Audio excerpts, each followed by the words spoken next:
following show contains adult content. It's not our intent to offend anyone, but we want to inform you that if you are a child under the age of 18 or get offended easily, this next show may not be for you. The content, opinions, and subject matter of these shows are solely the choice of your show hosts and their guests, and not those of the Entertainment Network or any affiliated stations. Any comments or inquiries should be directed to those show hosts. Thank you for listening.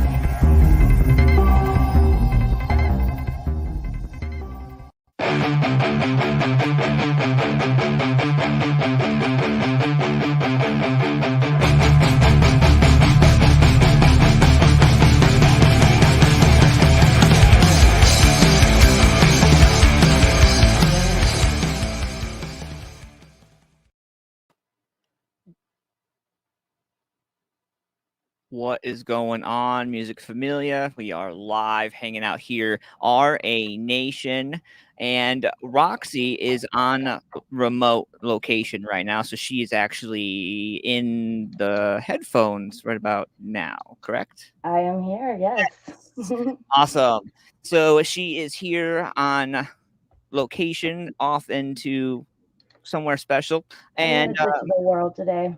Right, and tonight I want to give a shout out to W4CY. I want to give a shout out to MFP and all the lovely people out there supporting us and putting up with us each and every week. Thank you guys so much. Tonight we have a killer show. I really, honestly, as a child of the 80s, you probably know these bands. As a child from the 70s, probably know these bands. Mr. Scott Page is with us tonight, man. Honored and privileged to have this gentleman in tonight. Roxy, what do you have to say about tonight's show? Tonight's show, ingenuity, like the things that are happening because people put them into motion.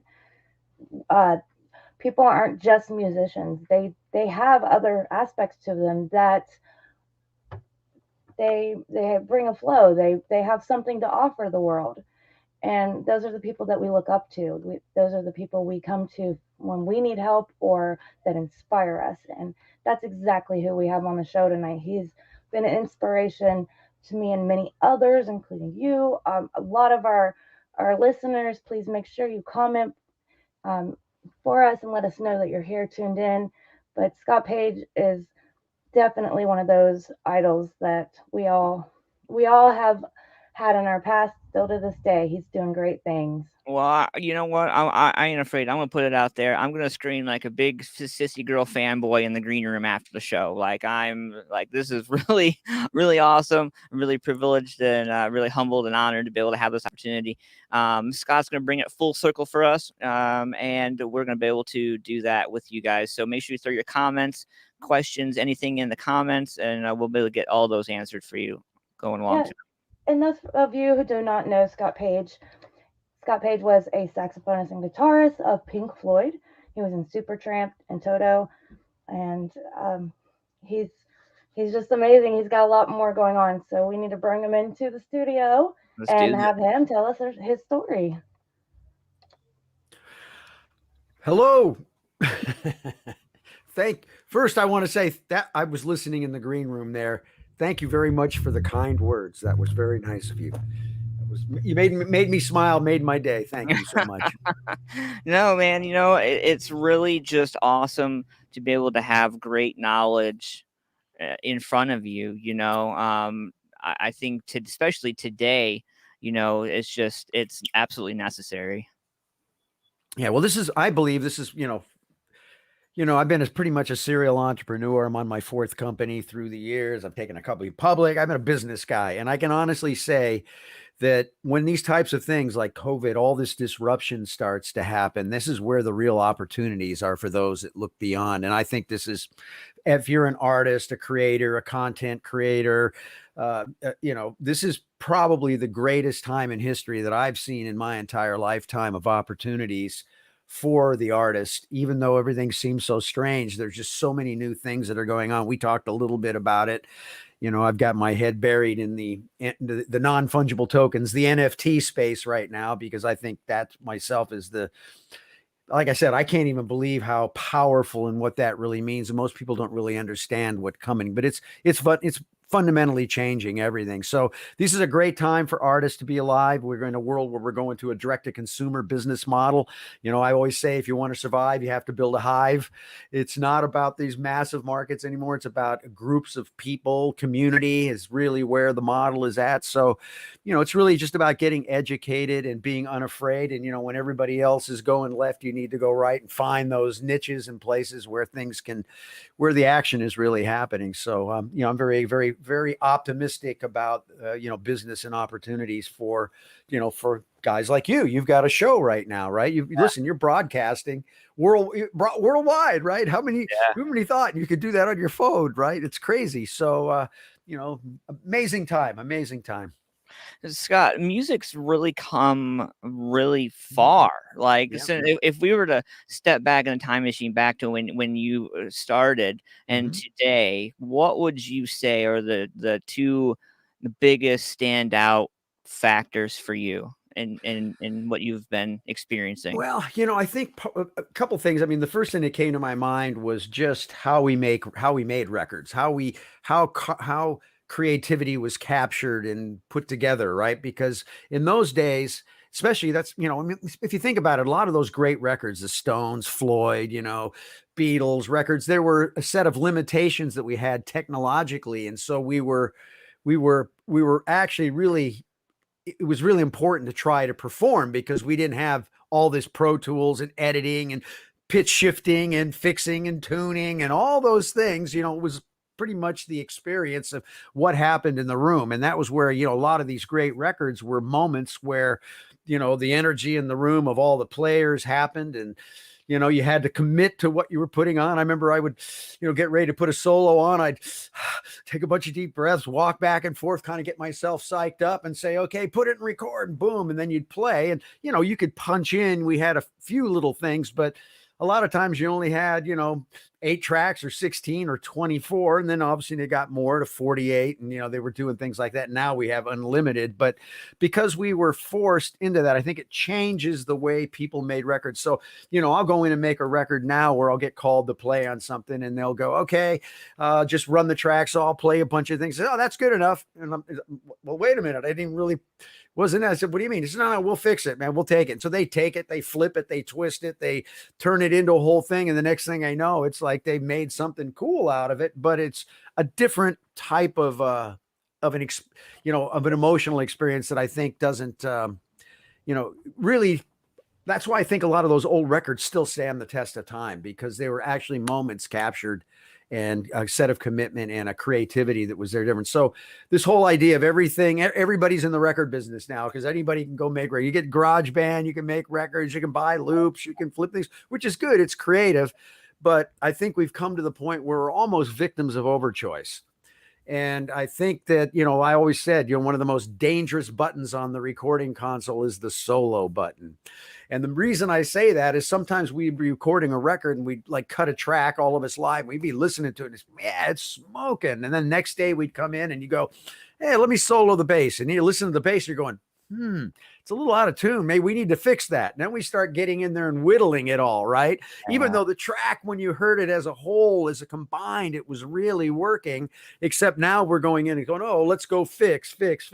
And then all of a sudden that spirit that was there gets taken out of the record. They sound clear and they sound maybe better, but there's an emotional thing that goes away. So I think for me, a big part of the business is that. And then, you know, the second thing is obviously social media and being able to build audience, and the way records were made back in the days where the record labels, you know, had it. Now, what's cool about now are the tools. Anybody can make records. You can make them on your phone.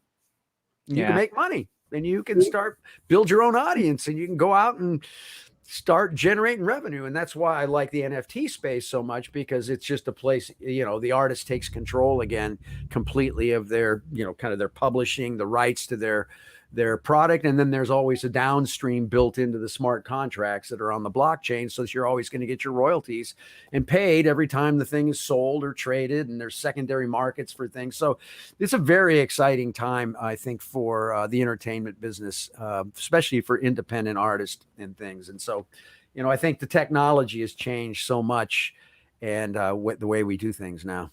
Do you think, go ahead, Roxy. Sorry about that. That's okay. I couldn't agree with you more. And I've been telling people a lot too that adaptability is a very key element in today's music industry. And that sums up pretty much everything that you just said. I'll let Ant-Man continue before I ask my question, though. Okay. I kind of wanted to, ask you. I'm sure we're going to break it down, but for everybody at home, if we can break down NFTs a little bit. I had Sure. some friends actually chime in, like, can you break that down a little bit for us? Yeah, sure. And I then, mean, go ahead. no, Sorry. go ahead. Go ahead. What you were Um, saying. and wanted to, ask you what you thought about today's social media. Are bands fully utilizing, in your eyes, every tool they have? Okay, well, let me answer that one first, and then I'll go to the NFT since they're kind of two different things. I think that bands and people are not understanding how the tools work. They use them, but they don't really understand them from a business point of view. I try to teach art. I teach a thing called SPACE. I might have talked about this last time when we talked. Story, plan, army, conversion, education. It's a form. It's a process that I put in place for artists to think like entrepreneurs, because you're either, I think of fans, they're either fans or they're customers, because if they're customers, if what you're doing is a business has to make money, you have to generate revenue. Otherwise it's a hobby, and hobbies are great. You can make music, you can go do stuff, and it's a lot of fun. But if your goal is to turn whatever you're doing, your passion like music, into a business, then it has to operate like a business. And I'm a serial entrepreneur on my fourth company. So I've been building companies. So I love that aspect, and I try to help artists. And I think what they don't do is they don't learn enough about how social media works. They don't understand what growth hacking is. They don't understand how the algorithms work. They don't understand how these tools work. And that's why in my space model, where it's story, plan, army, conversion, education, the education piece is so important. And so what you want to do is you want to start looking for how to use Twitter for business, how to write ads on Facebook, ads that actually convert, how to do conversion, because there's how do conversion funnels work. I mean, there's all these things on how you talk to your audience, how you post, when you post. There's a whole science to this, to actually growing and building your audience. So if you were to say, are bands using it correctly? I mean, there's probably a few, there's some, but I would say on the whole, most of them don't, because they just use it. They just post. They don't really think about, you're in the media business, right? You're a broadcaster. I don't care what business you're in anymore. If you own a restaurant, you're in the media business now. Everybody's in the media business, because you have to post, you have to build community, you have to talk to your community. There's all this layer that has to be put on, and those that figure out the best are the ones that reap the benefits, because it's all about building that audience. How do I create value for that audience, and what do I give the audience to keep them engaged, right? And why I think this is important too is, again, it's not the matter of the size of the audience. People get confused. They think it's massive. I saw a girl that had, she had, I think it was 5 million followers on Instagram. All right, she had this massive audience stuff. She put out a clothing line and it bombed. Then I saw somebody that basically had, 700 people on their channel, and they were killing it, because those 700 people were so engaged. They were the super fans. She communicated with them. They bought everything. I have a friend who's an artist, and she was, traveled. She did the Warp Tour like 3 times or 4 times. And she was kind of an entrepreneur artist, because she created her own clothing line. She sells her merch and does all her stuff. And she said to me, she says, I basically have 125 fans, and that covers my nut for the year, because I'm so engaged with them. They come to all my shows, they buy all my media, they buy my stuff, they support me, and I support them too, right? It's like, it's this community. Yeah. So it's not so much about a whole lot. And this goes back to what I'll tell the listeners out there, if they're into this, is there's a thing, Kevin Kelly from Wired Magazine, I don't know, 15 years ago, he coined a thing called the 1,000 true fans. And a true fan is somebody that will spend $100 a year on you. So my products, come to my shows, whatever I'm going to do, over the 1-year period, they'll spend $100. And if that's the case, there's my first $100,000 in revenue off of 1,000 people. This isn't about tens of thousands to start. The goal of, and the whole process I teach is based on lean startup principles. And you can Google lean startup. It's a whole process. is used in Silicon Valley to start companies. And it has a one-page business plan called the Lean Canvas, which is the greatest business tool. And I take everybody through that because the whole idea of this is learning how to be a business person, be an entrepreneur, so that you can create conversion to generate revenue off of what you do, right? So, but the good news is it doesn't take a lot of people now. It's really about smaller. So the 1,000 true fan model, I even take it down to, it's really the first 100 to 200 people. And what I mean by that is once you can get a couple hundred people and you build a repeatable process so that on an ongoing basis, you're taking care of that 100 people, and then you're delivering things that value to them that they pay for and they buy into. Because remember, especially if you're a music artist, you can't sell music anymore. Right. There's no place to sell it. Right. There's downloads or not any really. iTunes, very little. I mean, yeah, you can make a little bit of money. It's all based on the streaming infrastructure now. And that's a really tough business for 98% of the community of artists. Absolutely. Because, you know, the business model from them is roughly about $4 to $5 grand per million streams. Well, that sounds like, oh, 1 million streams, but that's $4,000 to $5,000. Well, there's only like 2 to 3% of the entire Spotify catalog that's even reached a freaking million streams. So, you know, it's really tough. So the streaming business, so the things that you can sell as an artist or a content holder is a couple things. The experience, what kind of an experience can I create in my live events? Can things that I can do or things, and the lifestyle. What is the lifestyle? If I have that person that cares about what I'm doing, I can bring them into things, and then I can bring products in that tie to the lifestyle, that tie to my brand, like my friend does. She created her tie-dye clothing wear and has certain things she's bringing in, affiliate products that she sells to her community, and they want to help her. So they buy her stuff because they like her, because she's communicates with them and she's growing. And so my whole model is you want to go small, figure out what you're going to do, what you're going to sell, build a repeatable process, even if it's 50 people or 100 people. And once you figure that out and you've got that, then you can scale from there. And then, you know, you get 1,000 fans, 2,000, you get 5,000 fans, you're making $500,000 a year. You're doing pretty good as an independent artist. And that's only, listen, that's 5,000 people. Right. It's not 50 million or 10 million or whatever. It's a couple thousand. You get a few thousand people, you got a living going on.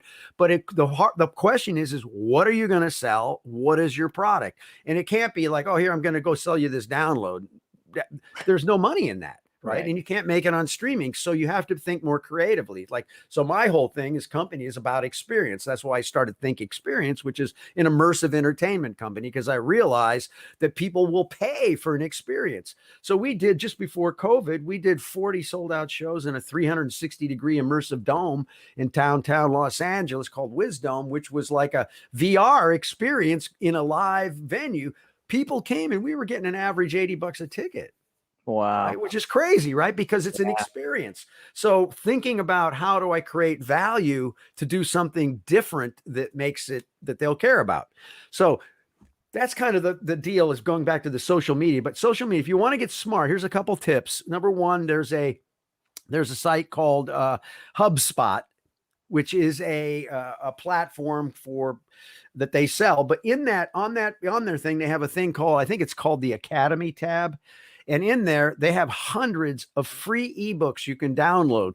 Twitter for Business, how to use Facebook, how to write the winning Facebook ads, right? Because remember, writing Facebook ads, if you're going to write an ad, there's data, there's science to this, there's behavioral things. They know what words work. You can use, like if you're going to write an ad or a headline, there's headline generators that you can go in, search headline generators online, type in your headline you're going to put, and it's going to tell you through the AI how well it's going to convert. It's going to give you, now that headline's never going to convert. And why do they know? They've been looking at headlines from millions of headlines, and they're looking at the data, because that's the thing that we have now is access to data. They're looking at the data and saying that headline's not going to work. So if you're going to write a headline, the things that work, which a company called Upworthy, they didn't write any content. All they did was take find content, and then they'd write a new headline and they'd retweet it or repost it. Right. And they would drive it through the roof. But they had like 20 people would spend their mornings working on the headlines, testing the headline, A/B testing to make sure that it was one that convert. And one of the things two things they learned that made sense. If you write a headline that solves a problem, like 5 ways to help your, help your guitar playing, right? Or something that creates curiosity. That's always a good way for a headline, right? Because that gets people go, I'm going to click to learn more. So the point I'm saying is if you're going to be in social media, you're going to do this stuff, get yourself educated, understand what growth hacking is. And just quickly, growth hacking is understanding, it's kind of a combination of a programmer tied to marketing. And what that is it's ways of going and finding your audience based around the keywords, the product thing you're going to do, finding that exact audience, and then having a way to penetrate that marketplace. And an example of an incredible growth hack, and growth hacking isn't a negative word. It's not like I'm a hacker and I'm breaking in and I'm doing anything. The concept of hacking can be used. It's just, in other words, it's like biohacking is really like, how do I hack my health by using specific kinds of supplements and things that I can do? It's kind of hacking health. So the concept of growth hacking is saying, well, how do I grow what I'm doing? And I can learn techniques and ways to find it. So a great growth hacker will have somebody that can understand the algorithms and how to reverse engineer those and be able to get your stuff and, scan the internet and find the mirror people and get your Facebook ads down to the park, getting them writ properly to really grow your business. So yes, I don't think a lot of people are using social media, right? But yes, you have to get educated in this stuff. So now going back to the business model, let's talk about NFTs, because I think anybody out there that's any business, non-fungible tokens are, let me kind of explain. It's all based on the blockchain. Right. The blockchain, people know what cryptocurrencies. We know Bitcoin, Ethereum, Cardano, all the cryptocurrencies. And I do recommend everybody out there get in there and start learning about cryptocurrency and stuff, because especially with where the dollar is going right now, we're seeing cryptos on a major rise. We're probably going to have a major run on this thing. And, it's a way to hedge against inflation, which we're seeing like crazy. So, but don't do it. Don't go start throwing money in there until you get educated. So that means you got to start following some great people, and a couple of people like Crypto Casey. Go into YouTube, find Crypto Casey. She's fantastic. She's very precise in the way she communicates. There's tons of videos. And the beautiful part about learning about crypto and all that, all you got to do is go into Google. You can read. If you want to go into YouTube, just start asking it questions and it'll come back and start teaching. But the important part of the crypto piece is to understand the blockchain and understand the concept of fungible and non-fungible tokens. So NFTs are called non-fungible tokens. And a Bitcoin is a fungible token. And fungibility means, or basically the concept of fungible, is that they're the same. So in other words, if I handed you a dollar bill and I had my dollar bill and I switched, you gave me yours, I gave you mine, I walk away, I still have a dollar. They're both the same. That's fungible. So that's why when you look at crypto, it's fungible tokens. It's basically one Bitcoin is the same as another Bitcoin. Doesn't matter which one you have. Non-fungible means that it's not the same. It's unique. And the beauty of what the blockchain and what they call smart contracts and what that does for non-fungibility, you can take a digital asset, you can take physical assets, but you can make them be verifiably a one of a kind. So I can have this picture that I have, let's say, that I can own that picture and I can prove that that's the original. And there's no other one. This is the one I own, is the original, the digital twin, right? And you say, well, but people can copy it and everything. Yeah, but that's not the point. I can own that. I own that picture. I can then display it. I can use it. And why is it important, NFTs? Is because a couple things that are happening in society. One, we got two parallel universes. We got our physical world, and now we have the the digital world, the metaverse, which is, you're starting to hear that word all the time, because what's happening is everything is moving into the metaverse. And there's places like Decentraland, which is, you can go in and buy land in the virtual world. And right now that's like, $5,000 is about the cheapest piece of land you can find inside Decentraland, because there's only, I think it's 300 by 300 with certain size squares. There's only so many spaces. And you're seeing companies like Nike and Tesla and everybody are building their stores in there so that people can go into that space, right? And they can, through their VR glasses and stuff, because we're moving into that model, and walk around. You can still walk around and see stuff in a 2D space, but this new area of things in the digital world. And so what's fascinating is people are actually opting to own the digital asset more than owning the original physical asset. Why? Because now I can put it up on my walls where I've got my video screens, because people are showing art on walls. I can now put it up I can take it to Decentraland. I can show it places where people are going. So there's actually one of the artists, I forget, what's his name? I spaced on him. He basically put up an NFT where he made one digital copy, and he made one physical art piece, a physical art piece, and made a digital copy. You buy the NFT, you have the choice of whether you want to own the physical copy or the digital copy, whichever. You get a year to determine which one you want, but you can burn, but you have to burn. One of them is going to get burned in a year. So there may be, the original might go away. That'll never be there. And the only one will be the digital version of the thing. The original will be gone. Right. Man. So it's a trippy thing, but what's finding out is more people are wanting the digital asset because there's a marketplace. Because the beautiful part of these fungible and not NFTs, and I'll get more into that description, is there's a secondary market to buy and sell them. Right. So an example, let me give you a couple examples of people probably heard of the famous Beeple. $69 million was paid for a digital art piece. Yeah. One piece, and it sold in, I think it was 12 minutes. It was auctioned up on, I think it was on Nifty Gateway. There's all these different things. And I just recommend everybody that's got any business that's doing anything, go put 30 hours, 25, 30 hours into taking a deep dive into non-fungible tokens. And you're going to see it ties into every business. Every business, all ticketing for rock concerts or for shows and everything, they're going to be NFTs. There's already companies like Yellowheart that's come out, and they have a whole NFT, so that because that token, my ticket can be a one of ticket. Right. And there might be 10,000 tickets, but this particular ticket that I have and buy is a one of, and it's an experience. And the beautiful part of NFTs are they're programmable. Wow. So you can create experiences with them. Now, I'll give you a couple examples of things. Now, Kings of Leon did a record. They put their new record out as an NFT, and they did 20,000 copies only. And they basically, and I think it was at a 7-minute or 10-minute sell, they sold 20,000 copies and made $2 million. But inside those NFTs, it wasn't just the records you got some special art piece, you got a special tickets to concerts and things that were bundled in those. But now that NFT can be sold. So somebody might have bought that for $200, and then all of a sudden there was so much demand for it, that thing goes up. It's worth $1,000 now.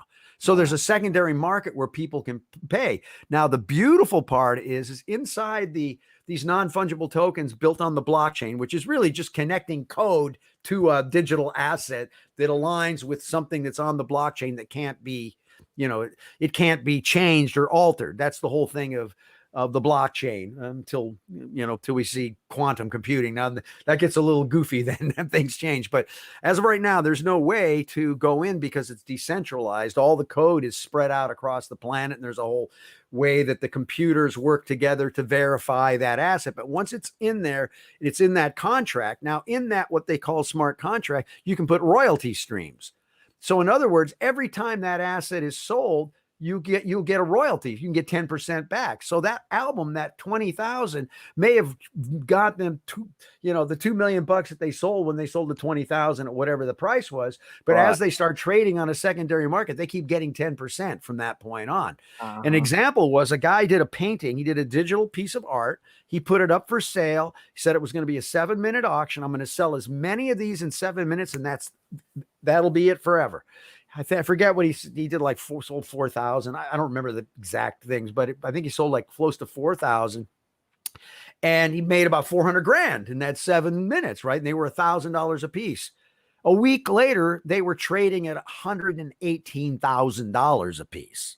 I'm in the wrong line of work. Oh, I'm telling you, no, you're in the right work because it's going to tie right into your podcast. Yeah. NFTs are right into your podcast. There's a whole strategy around how you would tie this into your podcast and people be able to buy those and collect those and save those. And so if you think of you would say, oh, you have to be a very famous band or somebody to make any sense. No, it's not necessarily true, because as a new artist, if I have a small fan base of people, they're going to come in and they're going to want to buy it because they know that, let's say I get my album and I'm going to go make an EP and I'm going to sell 1,000 of them as NFTs for $500. And in that, you're going to get the album, but you got a famous piece of art. Because as an artist, I mashed the story is everything around NFTs. So I went out and found a really cool artist that's got a name with a cool style. And we work together to make this happen. And they sell them now. They got some ticket sales, some front row stuff. They've got some experience stuff that's built into them. And you can build an NFT that will build on top of that NFT. I mean, there's all kinds of gamification and things that you can do, but they buy it because if you're an artist they care about, and all of a sudden you become you too, that piece they bought, they're going to make money on. So this is the first time in history where the fan and the artist can make money together. Right? That's a cool concept. It's like, you're going to buy my one of a kinds, my first ofs, but those things, because of how I'm going to help market and drive and where it's going to go and the creativity and the gaming and the experience of that NFT, right, can be something that I can sell on the secondary market. Because there's like OpenSea and Rarible and those places, which are NFT marketplaces, and people buy stuff on speculation, they go up. It's like the big one right now is the Bored Apes, right? The Bored Apes. And it's this crazy little drawing of this ape, and every one is unique because they run through a unique generator, and they have all these little changes that are made. So the one you get, the Bored Ape you got, I've seen those things going for $160,000. Right. And I had a friend that almost bought two of them. They were at $6,000. He said, I'll buy them on the next dip.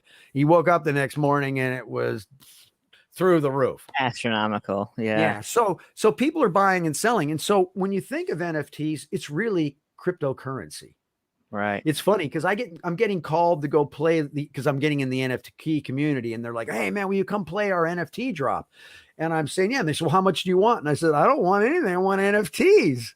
So I'm working for NFTs now, right? Because why? Because especially if it's a good drop and I'm going to get that NFT. And if it takes off because they do the auctions, then I got something that's worth a lot more money. And what's great is for them, they're just minting me an extra NFT out of I get one of the, whatever the amounts are they're doing. So I'm seeing this as being really the cryptocurrency, and it's going to drive, my personal belief is it's going to drive cryptocurrency, Bitcoin and all that stuff through the roof, because you can see a lot of kids, they may not get into buying and selling, trading Bitcoin and all that stuff because it's a little too heady, but man, I can see them buying their favorite YouTube star video, YouTube owning that video of that guy that's my favorite guy would get them into it. And then it's how you learn the blockchain using, crypto wallets and all that kind of stuff. So anyway. Wow. It's definitely an awesome intertwine of industries and businesses and the virtual world, as well as how our monies are moving towards this virtual place. So I think that our audience really need to grasp what Scott's saying and take this as an opportunity to learn, because I've seen NFTs grow substantially, and it's definitely something you got to look into for sure. Well, it's important for both artists and for buyers and collectors, but you got to be very careful. You got to get educated in this stuff. That's the problem. I'm not just saying go out and buy Bitcoin, go and do all those things. You want to do it. And what's nice is it's relatively easy. You can start your Coinbase account, you connect it up to your credit card or your debit card, and then you can just start moving. Move $100 in and start learning. Don't go crazy, but learn, because the worst thing can happen is you're going to lose. If you lose your private keys or somebody, you can you can get hacked, you can lose it, right?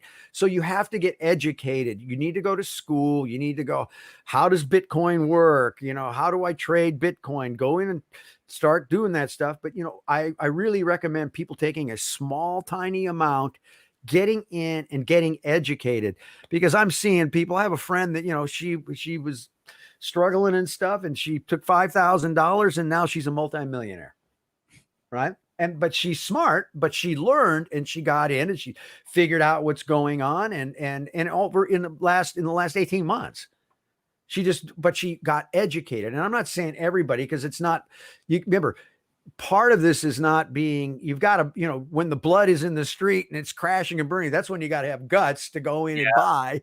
And the last thing you want to do is buy when it's high, right? Because and then you get the crash. So people get freaked out. If you're somebody that can't take the pressure, then you want to be careful. That's why I'm saying start with a little bit that you're not afraid to, you know, if you lose it or whatever, it's not going to hurt you. But more importantly, it's going to educate you.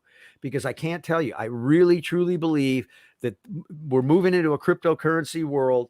There's a major war going on between fiat currency and, you know, like Bitcoin. And we're at a very big turning point globally on the financial system. That's what's happening. And we're seeing the freaking dollars losing value like crazy because inflation is going through the roof. And so we're at a time that if you want to protect yourself, you need to understand how money works. And I believe that this is you know, Bitcoin and the crypto market has gotten so big now. It's $1 trillion, you know, business market cap and stuff. It's hit over $1 trillion. But more importantly, the major investors, big institutions, a lot of money going into development of technologies in this space. So it's not one of those things you're going to just wake up and say, oh, it's just done. It's not going to happen anymore. It's over. And we're still right at the beginning of it. So even though you're seeing a $60,000, almost $62,000 price today, and just realize Bitcoin went from $1 to $50,000 in 10 years. It's the fastest growing asset class in history, right? It's massive. So, but it's not over. I mean, they're predicting, you know, $1 million Bitcoin right now, even though it's a 65,000. And they're looking at, you know, by the end of the year, there's a good chance it could go to 100 grand. I mean, there's a lot of analyst things. I don't know. And I'm not giving anybody any advice, but the main thing is the advice I'm giving you is learn, go to school. With all this stuff going on right now is the time to go to school. If your business has been affected, whatever it is, if you start learning these new things, especially I believe this non-fungible token, because it's going to tie into health, fitness, it's going to tie into restaurants, it's going to tie into clubs, gigs, everything is going to be tokenized. And it's the Wild West right now, and it is on fire. And it's a place, if you want to go figure out where you're going to go and what you're going to do with your life, especially now, so many businesses and things have been just completely decimated because of these incredibly horrible policies that are being put in place to just stop businesses from working and stuff with this crazy, goofy, fake pandemic. No offense. I mean, the virus is real. Virus is real. But this pandemic, it's not making any sense to me. Otherwise, I'd be seeing so many people dead in the streets, all these homeless people, and it's not happening. So anyway, that's just an opinion. I think that the businesses that are being devastated through this it just doesn't make any sense why they're doing it at this point. But that's not me. I have no choice. So I just look for the opportunities, right? You got to go with the flow. If something's getting pounded over here, then I got to go find where the rest of the opportunities are. And I'm telling you right now, as an entrepreneur doing this for many years, an old guy, I'm telling you, this is the greatest time for entrepreneurship because there's so many problems that need to be solved. I'll give the listeners, the audience, a little tidbit about me, and that's how I started my other business. And you all know that I do the Standout Serpents. I invested my time to learning about cryptocurrency, and I benefited from it really well. So I was able to start a new business and continue to grow with that. So I suggest you do it, and you can do it for many reasons. There's so much, and also noted that it's a worldwide currency. It's tradable within all countries. Yeah, and think about this: if for some, you listen, we're financial system, our system we're running now globally, is at a very fragile spot. I mean, it's not just me. There's analysts, everybody's saying we got a market that's like very frothy. They're printing tons of money. I mean, this is like a very scary kind of a time in the regular financial market, especially with the inflation going on and all the things that were happening. And what you've got with this is it's like, this is an alternative to move money. And why I think if things start to really break down, people are going to run to crypto for here's the one reason. And I thought, well, won't it go down? I mean, we'll go, is for the one reason is that you can move your money quickly. Go try to move your money out of a bank right now, or go try to say, hey, I want to send somebody $10,000 in London. I can't move my money that quick. But if I get money in the crypto, I can move my money quick. I can send it to you, and it's boom, you've got it in your wallet, right? And it's a total direct to consumer, because that's what's happening right now. We're moving to a total direct to consumer business. So I always say, if you want to survive, you need to build a hive. And that's your community of people that you sell into, of like-minded with these things. And that's where the dollars are, is in that space. And the ability to be mobile with your currency, because we've seen runs on banks, and not that we've had it here in the United States, but there's a lot of wacky stuff going on right now here in the United States. We're seeing things. And so, to be smart, to understand, because if you have your finances, the last thing you want to do is get locked out in the banks. And, we've seen that. We've seen them like going in, and now you're even seeing they're talking about being able to go into your account with if you have $600 worth of something that was sold. I mean, it's crazy. I mean, the government's getting so deep into our financing system and everything we have. It's just, you want to be able to protect yourself. So I just think that the digital world, what makes it so good is that it's a direct to consumer. It's wallet. You're the bank. You handle all your stuff. I work with you and me, we trade back and forth. There's no middleman. I can make my trades, and it's very convenient and efficient. And I think once the use of it becomes even more efficient, that's why it's going to win, the efficiency. Because right now, using regular dollars to try to do things, I mean, it's one thing going to the market and using your credit card, whatever. But if you're trying to move money around or go buy something, use cash to go buy something, there's a whole process. It takes time, right? And it's not very efficient. So anyway, I'd love to see somebody move $100,000 of real money these days. Like trying to move that around. One of my good friends actually bought his house with cryptocurrency. Walked in and was like, "I have all my money right here." They plugged it in the computer, transferred what they needed to, gave him the keys. He was moving in that day.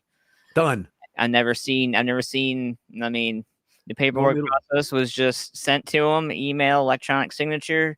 Here's your crypto. Let's move in. None of that 90 days or 60 days, whatever approval move-in process. He was the same, almost like in the same 2 days, he was moved in his house. You're done, right? See, that's the beauty of it. And then when you take the concept of NFTs on property, because if you think of NFT, or if you think of the blockchain, what it is it's a ledger, right? It's just a matter of transactions that happen that you can't take out. You can't change it.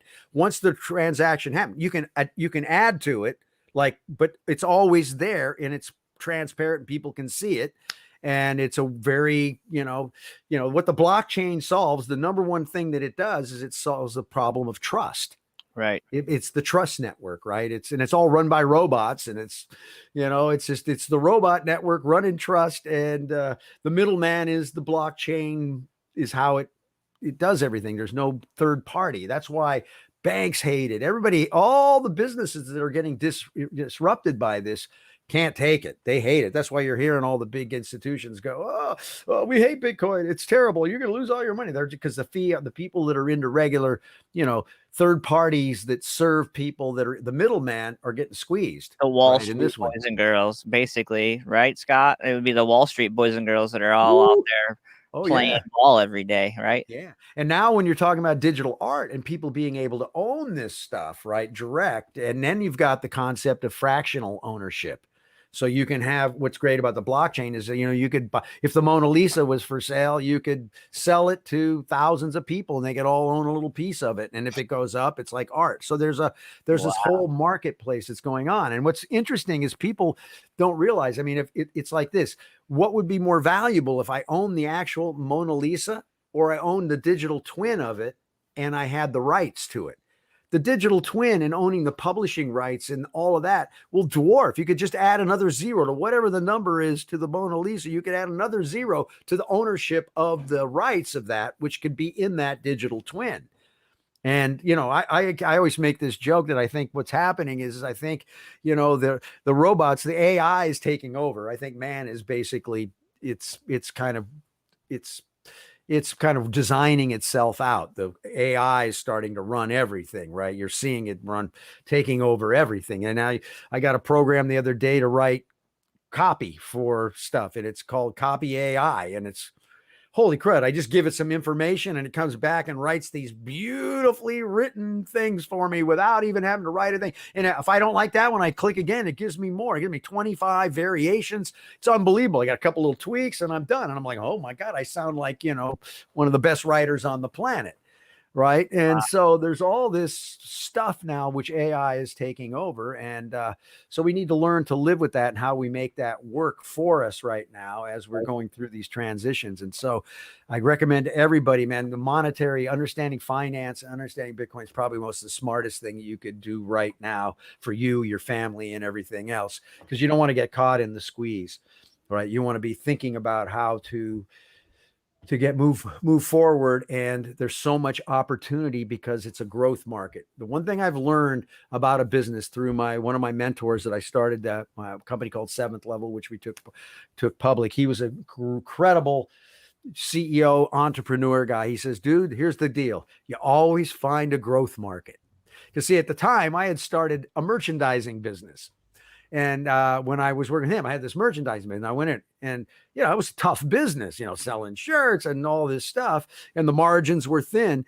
And it's because it wasn't a growth business. But when I found a growth business, then a couple things about a growth business or growth space, right? Because NFTs are like growth.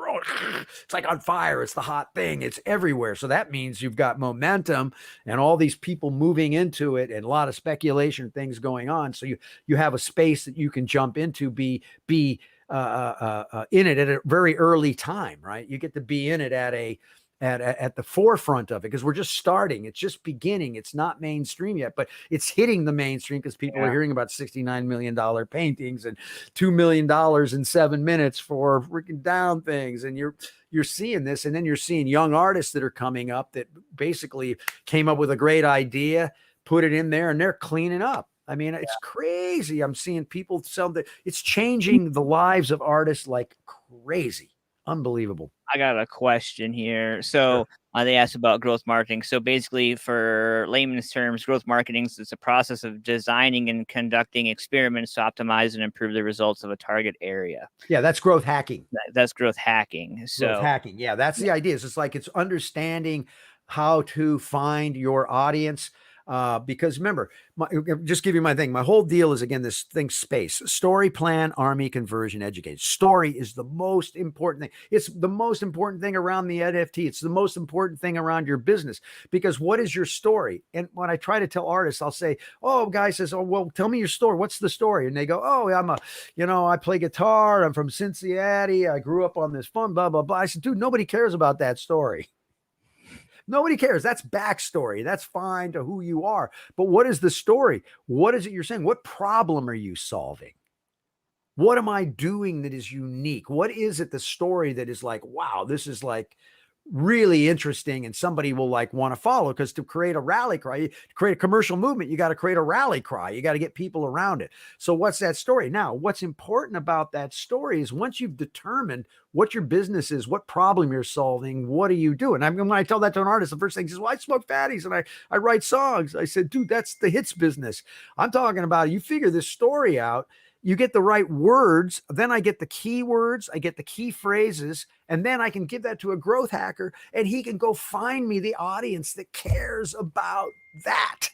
Yeah. Then I'm putting my products, my ad spend, my whatever I'm doing in front of people that are going to convert because they like that. We already know, we can find that out because everything that we have now, we have access to the data. We never used to have access to data as artists. The record companies had it. They had it. But we have data now, right? We can go look at it. And one of the things about my space project is when I get into the planning part, which is I go back to lean startup movement or principles, which is what's used in Silicon Valley for all these things. And then the lean canvas, which is a 1-page business plan, because nobody writes 50-page business plans anymore. Things move too quick. And, one of the things about the lean movement is it has some processes. One of them is don't run out of resources. Right. So don't spend all your money on something until you've tested and validated everything. And then once you've tested value, you've got a really good place. What is the smallest thing that I can do that's going to give me the biggest bang for my buck that I can go make happen with the resources I have and what I'm going to have that's going to move me to another space, right? So understanding your planning, getting that figured out, getting that story correct gets everything, because everything else falls from that. And it doesn't matter what business you're in, it's the story, what is unique. And if you're going to sell NFTs, what is unique about it? What is the cool story that people want? And the story doesn't mean you have to be famous. You just have to be a good storyteller. And whatever your NFT drops are, the story is built around that, what problem you might be solving with that. And what's great is I see NFTs being fantastic for charities and things, for helping people out, because I can build right in the chain, right in the smart contract, give 10% over to this organization every time this sells, right? 10%. And what's nice is the minute it is sold, you get paid, right? Because it's like in the wallet, the transaction happens and you wake up the next morning, you look in your wallet and you say, wow, I made $3,000. My stuff's been selling out there. Somebody else bought and sold more things. And every time they sell it, you get that royalty built in. That's why I love the whole thing. It puts the power of ownership of content, of what you make in the hands of the artist. Because they've always been ripped off by the labels and all this stuff where they come in and take all the rights and all of that. So you can think of NFTs as a kind of a form of publishing, the actual source rights, and then derivative works that come from that, right? And that can be all the rights, roles, and permissions can be built into the contract, and then the blockchain will handle it for you. You're not going to go to the record label and say, gee, I sold, how many did I sell? Can I audit the books? There's nothing to audit. The blockchain says you sold this many, you got paid for this many, right? And so it's you don't need any middleman. So it just makes the direct to consumer business that we're in, and the ability for artists to control and own their own destinies now without needing anybody in the middleman anymore. It's extraordinary period of time for people, but you got to get educated.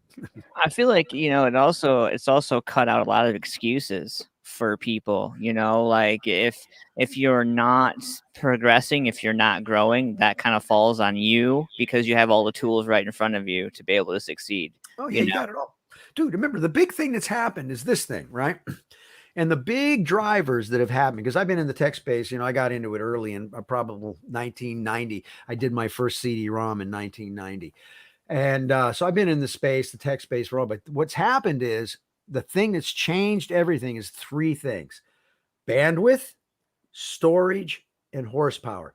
Bandwidth has gotten much higher. We're now pumping freaking large video. Look, we're streaming real time in virtual spaces. We can stream into the metaverse. I mean, there's all this stuff. So we have the bandwidth, and then storage, because when I remember buying my first hard drive, it was like $800 for, 200 megabyte or 100 megabytes, some stupid, not very much more storage. Now you can buy terabytes for hardly anything. And then the horsepower, because these things are really powerful now, and you have access to the audience. Think about it. Twitter is a 24-hour cocktail party. You can walk on there anytime and start hanging out. And Twitter's a great place for NFTs too, because that's a lot of the community is there, that and Discord and Telegram. So, all the alternative networks. And that's why you got to get out there and just get yourself educated. It's a lot of fun, and there's a ton of money to be made right now in this space. Jess, so it looks like one of my friends, Scott, is speaking some straight facts. The words he's speaking are inspiring. Yay! Made me happy, because I'm trying to inspire you, everybody. We can't sit back and go, oh my God, COVID, what are we going to do next? Everything's different. It's all different, but there are so much good things that are happening right now that are going to change everything. It's going to change. I mean, this fundamental NFTs, I believe, is the biggest thing that has come for the people that's going to help in so many ways. Okay. Man. And I hope the audience takes this as an incentive to get out there and learn, because that's how you're going to grow, how you're going to do better.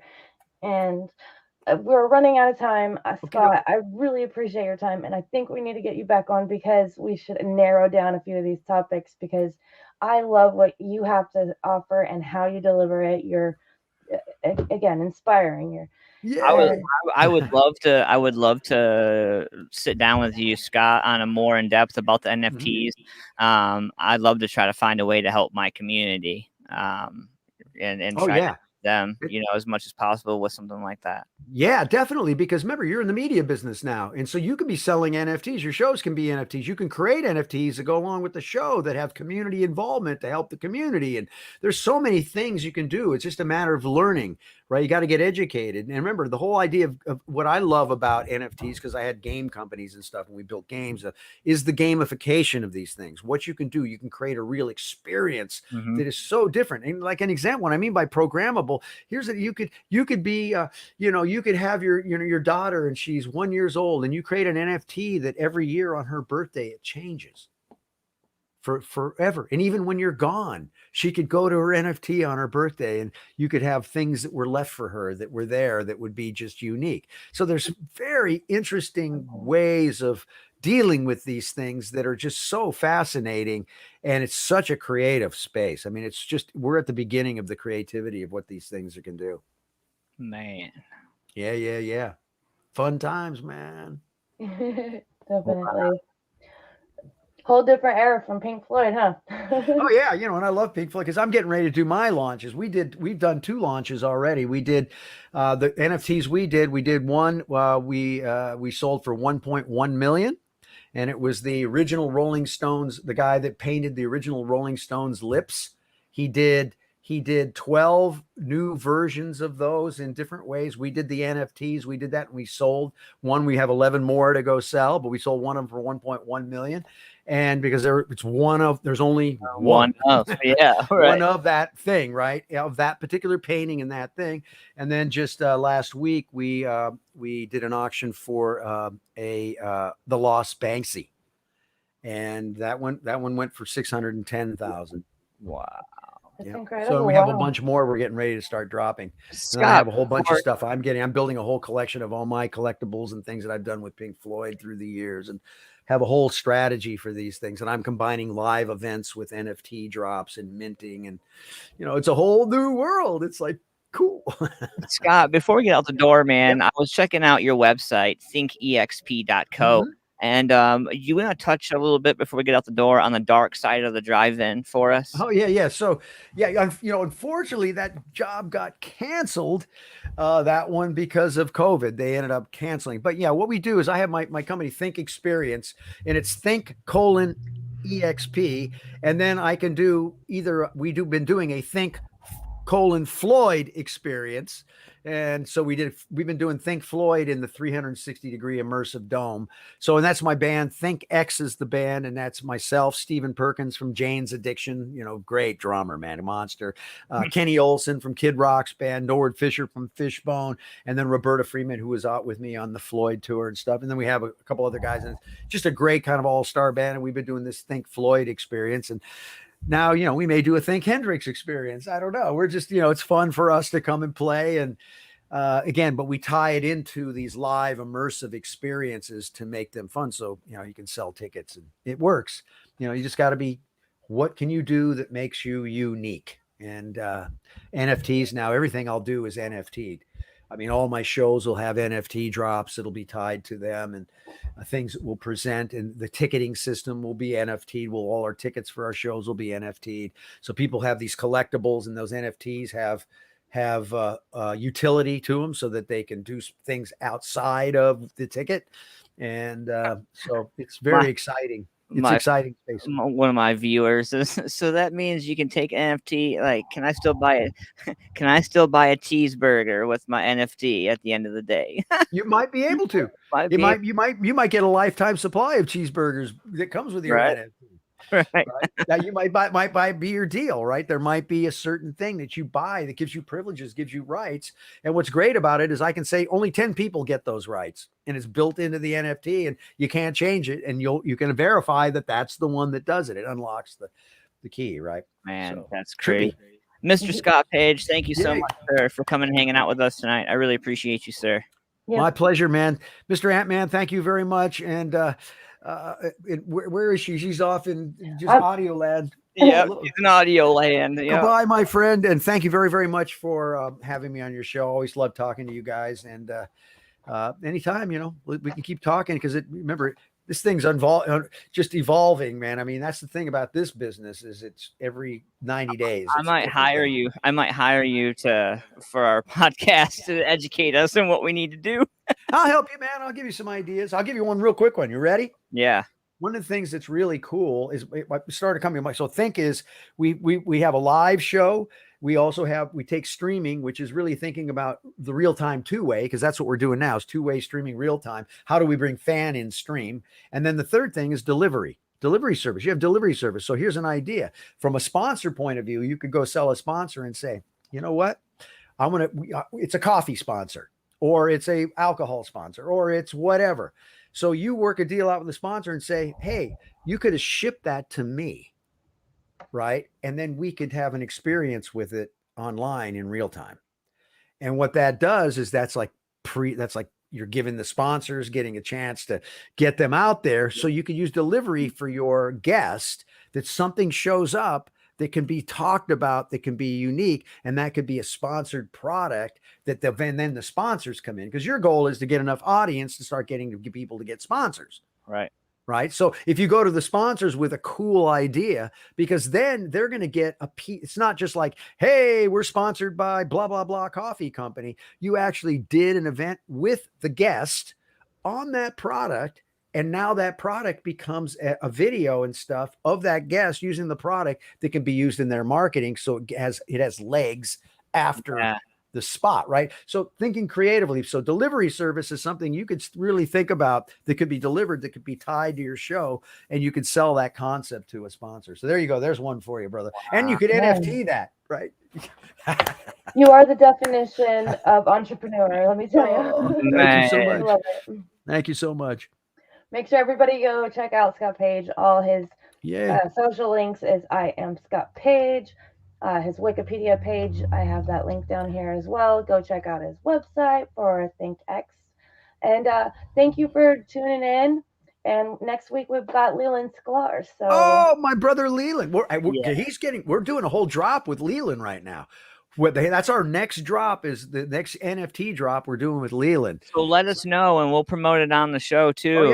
Try to get it out there. I think pre-sale starts next week, and so that'll be perfect. He can talk about the NFT. Yeah, we're doing a very interesting, and his is really cool. It's really, really cool. And I'm going to let him tell everybody about it, and everybody should check out next week, because I'm sure he'll talk about it. But yeah, Leland's like my brother. I love him. He's one of the best. He's the most recorded bass player in history. He's on over 25,000 records. He is phenomenal. 25,000 records. Think about that. All right. We appreciate you so much, Scott. You are amazing, and we'd love to have you back. So sure, anytime. Yeah, just hit up Eileen, and I'm here. I like talking to you folks. You can see I'm a talker. I hope I didn't. We love listening to you. No. I would just love to grab some coffee and rap about everything with you. Sure. Honestly, where do you live? So we are in Ohio. I'm in Columbus, Ohio. Ohio. We're not going to be grabbing coffee like that, but we can grab a Zoom coffee. Yeah.